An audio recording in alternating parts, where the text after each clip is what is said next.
Welcome to another episode of True Crime Case Studios, where we explore the darkest corners of human behavior. Today we delve into a chilling case from the quiet suburb of Glendale, Louisiana, where a shocking affair turned deadly. A young man's life was brutally cut short in a crime that left a community in shock. This is the story of Tyler Reed, an 18-year-old whose life was tragically ended by a twisted affair that spiraled out of control. Tyler Reed was just 18 years old, full of dreams and hope for the future. He lived in Glendale, Louisiana, a quiet suburb of New Orleans.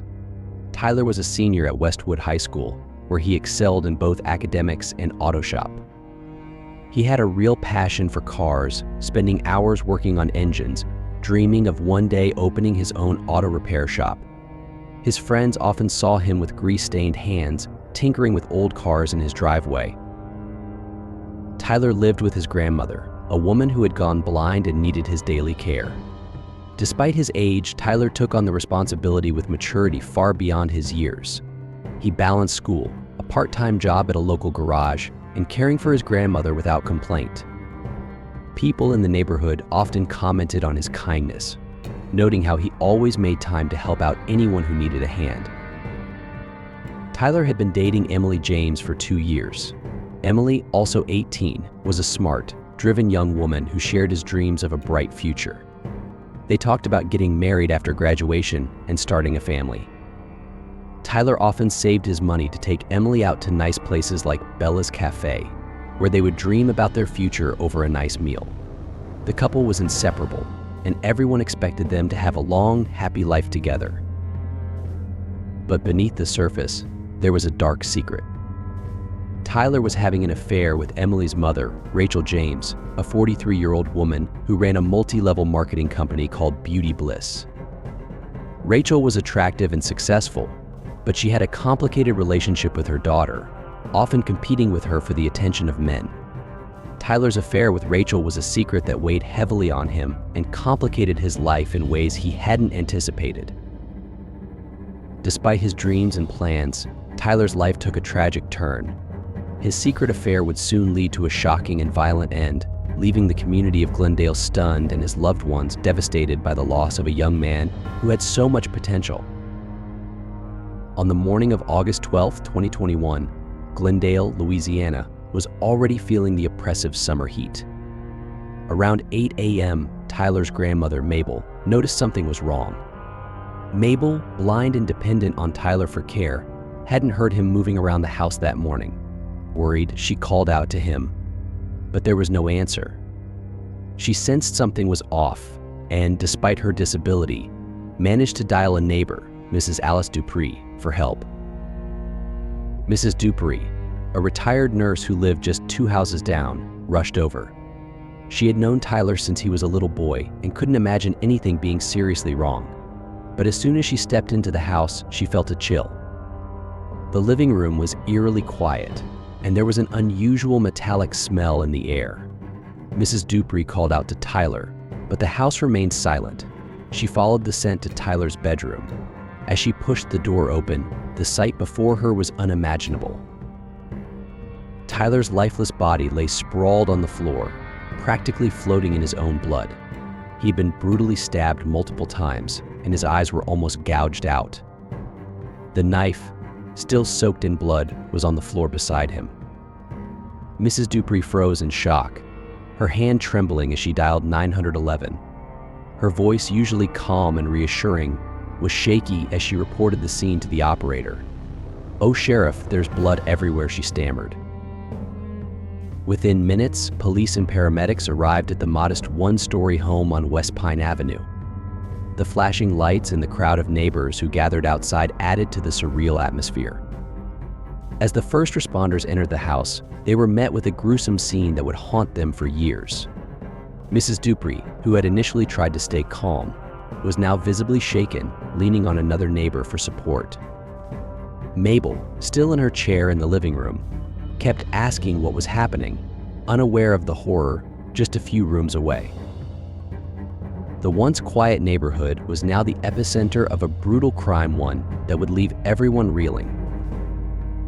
The Glendale Police Department arrived at Tyler Reed's home within minutes of Mrs. Dupree's 911 call on the morning of August 12, 2021. Leading the investigation was Detective Mark Davidson, a seasoned investigator with over 20 years on the force, known for his no-nonsense approach and dedication.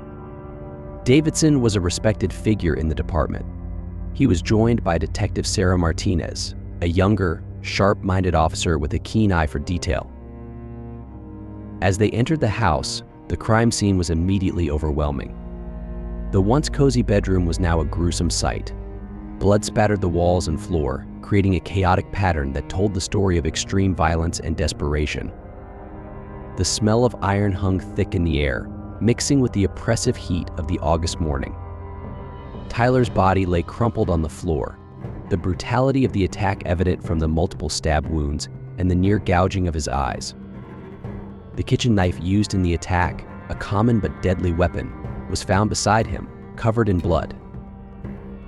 Detective Davidson, despite his years of experience, couldn't help but feel a knot in his stomach as he surveyed the scene. He knew immediately that this wasn't a random act of violence. The ferocity of the attack suggested something deeply personal. This wasn't just a murder. Davidson believed this was a crime of passion. Martinez began photographing the scene, carefully documenting every detail. They collected evidence meticulously, ensuring nothing was overlooked. The knife, the blood patterns, and any fingerprints were all carefully recorded. Forensics would later analyze these to piece together the sequence of events. As they worked, the detectives also noted the state of the rest of the house. The living room, where Tyler's grandmother Mabel sat, remained untouched, a stark contrast to the horror in the bedroom. This indicated that the attack was swift, catching Tyler off guard, possibly during his early morning routine. Outside, the neighbors had gathered, murmuring among themselves, trying to make sense of the tragedy that had struck their quiet community. Detective Davidson knew the importance of acting quickly. He assigned officers to canvass the neighborhood, hoping someone might have seen or heard something unusual. In a close-knit place like Glendale, where everyone knew each other, there was always the chance that someone had noticed something that could break the case wide open. The first suspect on Detective Davidson's list was Rachel James, the mother of Tyler's girlfriend, Emily. Rachel was 43 years old and had always been the center of attention in Glendale's social circles. She was known for her striking looks and her successful multi-level marketing company, Beauty Bliss, which sold cosmetics and skincare products. Some locals whispered that her business was a scam, but Rachel dismissed the criticism, enjoying the financial rewards and the spotlight. Rachel had a complicated relationship with her daughter, Emily. While they appeared close, friends noticed an underlying tension between them, often stemming from Rachel's jealousy of Emily's youth and beauty. Rachel had a habit of competing with her daughter for attention, especially for men. This rivalry took a dark turn when Rachel began an affair with Tyler, her daughter's boyfriend. The affair was a closely guarded secret, known only to the two of them, as it was the kind of secret that could destroy lives. Rachel justified the relationship as a way to reclaim her lost youth, but it was clear to those around her that she was becoming dangerously obsessed with Tyler. When Detective Davidson and Detective Martinez brought Rachel in for questioning, she was visibly shaken but tried to maintain her composure. She dressed impeccably in a tailored pantsuit, her makeup flawless, but there was a nervousness in her eyes that didn't go unnoticed. The detective started with routine questions, asking about her relationship with Tyler and her whereabouts on the night of the murder. Rachel claimed that she had been home alone, working late into the night on her business. Her voice was steady, but there was an edge to her tone. When asked about Tyler, she described him as a beautiful boy but downplayed their relationship, referring to him as just her daughter's boyfriend. However, as the questioning continued, her mask began to slip. When Davidson pressed her about the affair, Rachel's demeanor changed. She became defensive, her answers short and clipped. She denied the affair at first, but when presented with evidence of it, she broke down. Tears streamed down her face as she confessed to the affair but vehemently denied having anything to do with Tyler's murder. "He was my angel boy," she cried. "Lord is my witness, I would never hurt him." Despite her emotional outburst, Detective Davidson wasn't convinced. Her obsession with Tyler and the intense jealousy she harbored toward her daughter made her a prime suspect. The second suspect in the investigation was Emily James, the 18-year-old daughter of Rachel James and the girlfriend of the victim, Tyler Reed. Emily was a bright, ambitious young woman who had just graduated high school in June of 2021. She was looking forward to starting college in the fall, with plans to study business management at the University of Louisiana. Friends and family described Emily as kind-hearted but sometimes overshadowed by her mother's dominant personality. Emily and Tyler had been dating for 2 years, and by all accounts, they were deeply in love. They had even talked about getting married after Emily finished high school, a plan that had excited both of their families in a conservative southern town where the average age of marriage is 18. However, the revelation of her mother's affair with Tyler had shattered Emily's world. The discovery of the betrayal left her heartbroken and furious, but she claimed she was innocent of any involvement in Tyler's death. When detectives brought Emily in for questioning, she appeared emotionally drained. Dressed in jeans and a t-shirt from her high school senior class, she seemed much younger than her age, almost childlike in her grief. Detective Davidson and Detective Martinez began the interrogation gently, asking her to recount her relationship with Tyler and how she found out about the affair. Emily's voice trembled as she spoke, her eyes filled with tears. She described how she had accidentally stumbled upon sexually explicit texts between her mother and Tyler a few days before his death. The discovery had led to a heated argument between her and Rachel, but Emily claimed she had tried to move past it. "I love Tyler, and I didn't want to lose him," she said, her voice barely above a whisper. However, when asked about her whereabouts on the night of the murder, Emily's story became less clear. She insisted that she had been at a sleepover at her friend Taylor's house, just a few blocks away from Tyler's house, but she struggled to provide details about the evening. Taylor, when questioned separately, confirmed that Emily had been there but mentioned that Emily had left around midnight, a few hours before the estimated time of the murder. As the detectives pressed Emily further, her demeanor shifted from sadness to defensiveness. She denied any involvement in Tyler's death, but the anger in her voice was evident. "I would never hurt him," she repeated, though her hands trembled as she spoke. When shown evidence of the affair, including Rachel's explicit texts sent to Tyler, Emily broke down, sobbing uncontrollably. Her grief was raw, but it also raised questions. Was she crying out of loss? Or was there something more she was hiding? Despite her emotional state, Emily maintained her innocence throughout the interrogation. She admitted to feeling betrayed and angry, but insisted she wasn't capable of murder. However, her unclear alibi and the intensity of her emotions left Detective Davidson with lingering doubts. The third suspect in the investigation was Andrew James, the 47-year-old father of Emily James and the husband of Rachel James.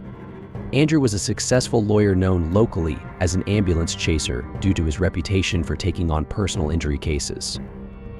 He was well known in Glendale, Louisiana, for his sharp legal mind and his ability to win cases, but also for his tendency to be absent from home. Due to his demanding work schedule, Andrew was a man who valued appearances. He took pride in maintaining a picture-perfect family image, even if it meant turning a blind eye to the troubles brewing under his own roof. While Andrew was often away at the office or in court, he wasn't entirely oblivious to the tension and game of sexual jealousy between Rachel and Emily. He had his suspicions about Rachel's behavior, particularly her inappropriate sexual interest in other men, but he chose to ignore it, hoping it would resolve itself. When the police called Andrew in for questioning, he appeared composed, dressed in a crisp white shirt and tie, as if preparing for a day in court. Detective Davidson and Detective Martinez started the interrogation by asking Andrew about his relationship with his wife and daughter.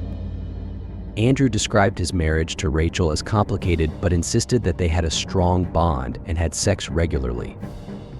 He claimed that his relationship with Emily was also on good terms, though he admitted that they weren't as close as he would have liked. partly due to his long work hours. The detectives then shifted the focus to Tyler Reed. Andrew admitted that he liked Tyler and thought he was a good match for Emily. However, when confronted with the affair between Tyler and Rachel, Andrew's demeanor changed. He clenched his jaw and avoided eye contact, clearly uncomfortable with the topic. He claimed that he was unaware of the affair until after Tyler's death, stating, "If I had known, I would have put a stop to it immediately." The detectives pressed Andrew on his whereabouts on the night of the murder. He stated that he had been working late at his office, reviewing a case file for an upcoming trial. He provided the names of colleagues who could vouch for his alibi, but his tone was defensive. Andrew's response to the interrogation was calm but distant, giving the impression that he was holding back. As the questioning continued, Andrew maintained his innocence, insisting that he had nothing to do with Tyler's death. However, his reluctance to discuss the affair and his apparent detachment from the situation left the detectives uneasy. Was Andrew truly ignorant of his wife's actions, or was he hiding something to protect his family's reputation? Despite his calm exterior, Andrew's evasiveness during the interrogation raised suspicions. The detectives couldn't shake the feeling that there was more to his story than he was letting on. On a scorching afternoon in mid-August 2021, the police received a tip that would change the course of the investigation. It was around 3 p.m. when Detective Davidson's phone rang. The caller, who wished to remain anonymous, claimed to have critical information about Rachel James, one of the key suspects in Tyler Reed's murder. The tipster hinted at something more sinister than just an affair, a secret that Rachel had been hiding for years. The detectives wasted no time.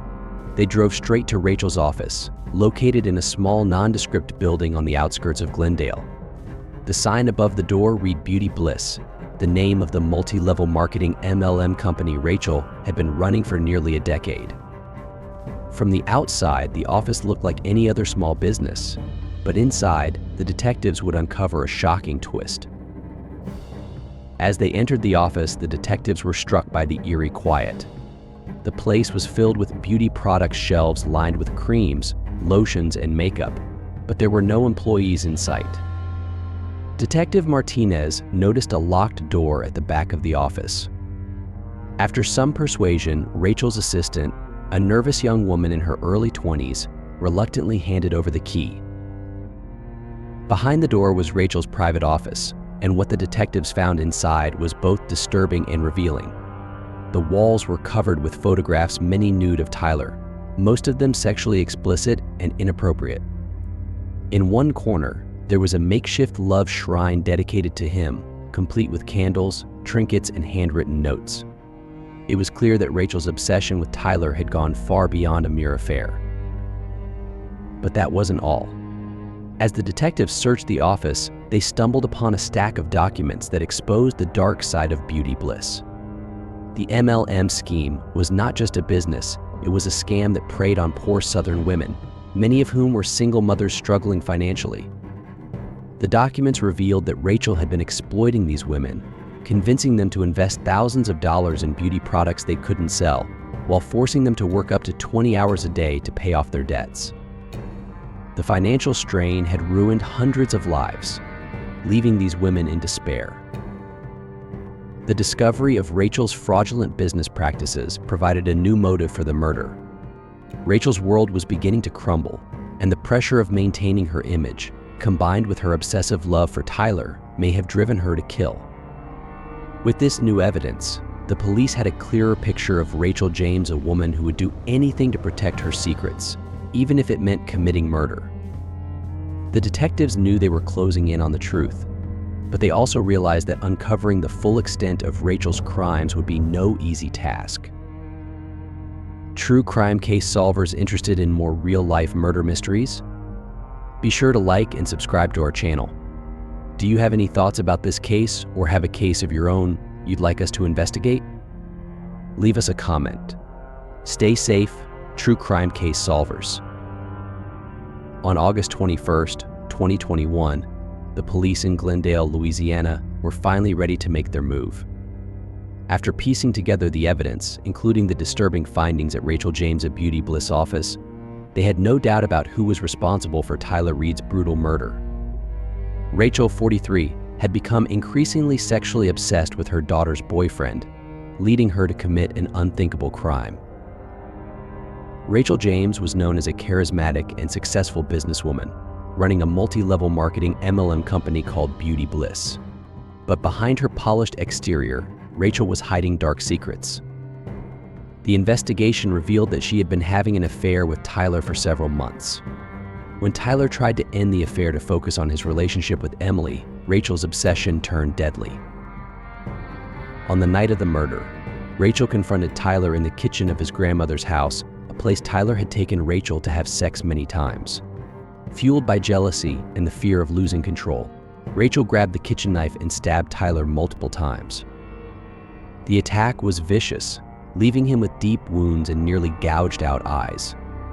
After the murder, Rachel tried to cover her tracks, but her obsession with Tyler and her fraudulent business dealings eventually led the police straight to her. The arrest took place in the early morning hours of August 21st. The police arrived at Rachel's upscale home in a quiet suburban neighborhood just as the sun was rising.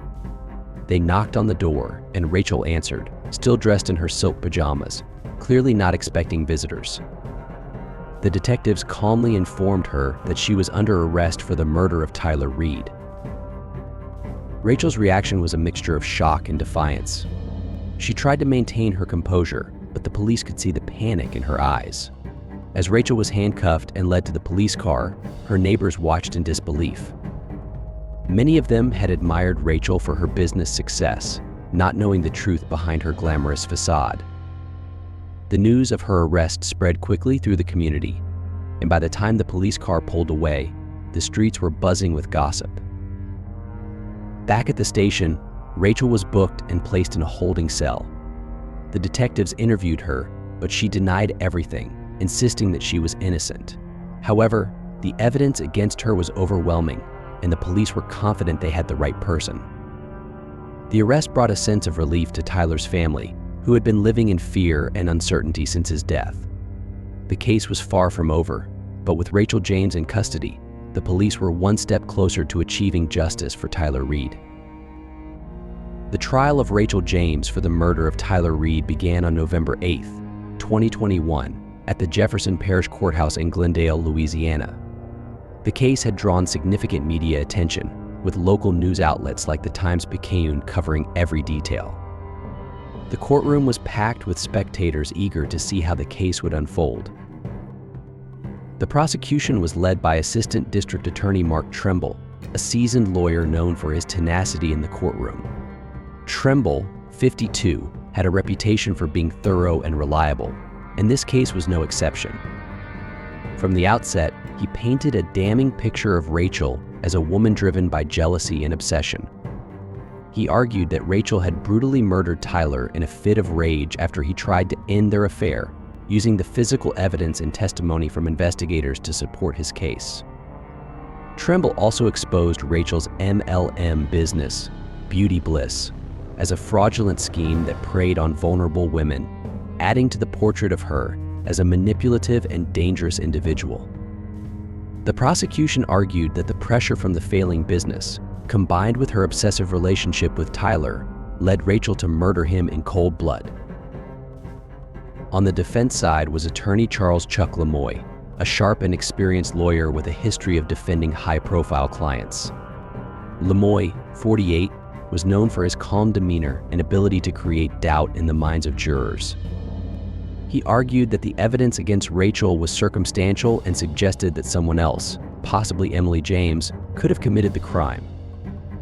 Lemoy also tried to humanize Rachel, portraying her as a loving mother and successful businesswoman who had been unfairly targeted by the media and the prosecution. As the trial progressed, the emotional toll on Tyler's family was evident. His grandmother, who had raised him, attended every session, clutching a worn photograph of Tyler. His girlfriend, Emily James, sat with her father, both of them visibly shaken by the proceedings. The tension in the courtroom was palpable, especially during the testimony of the lead detective, Mark Davidson, who detailed the gruesome nature of Tyler's injuries and the evidence linking Rachel to the crime. On November 22, 2021, after 2 weeks of testimony and just 4 hours of deliberation, the jury returned with their verdict. Rachel James was found guilty of first-degree murder. The verdict was met with tears of relief from Tyler's family, while Rachel remained stoic, though the color drained from her face as the words guilty echoed through the courtroom. The punishment was handed down on December 1st, 2021. Rachel James was sentenced to life in prison without the possibility of parole. The sentence was a harsh but fitting end to a case that had shocked the community. For Tyler's family, the verdict brought a sense of justice, but the pain of losing him would never fully heal. The trial had also exposed the dark side of Rachel's business, leading to further investigations into beauty bliss and its practices. The sentencing marked the end of one chapter, but left many in the community reflecting on the tragedy and its lasting impact. After the trial, life in Glendale, Louisiana, slowly returned to normal, but the shock of Tyler Reed's murder lingered in the community. The close-knit neighborhood, where everyone knew each other's business, was forever changed. The once bustling James household became quiet. Rachel's life sentence left a void in the family that was hard to fill. Her husband, Andrew James, a successful lawyer, tried to maintain a sense of normalcy, but the scandal and loss weighed heavily on him. He continued his work but withdrew from social circles, avoiding the curious stares and whispered conversations that followed him everywhere he went.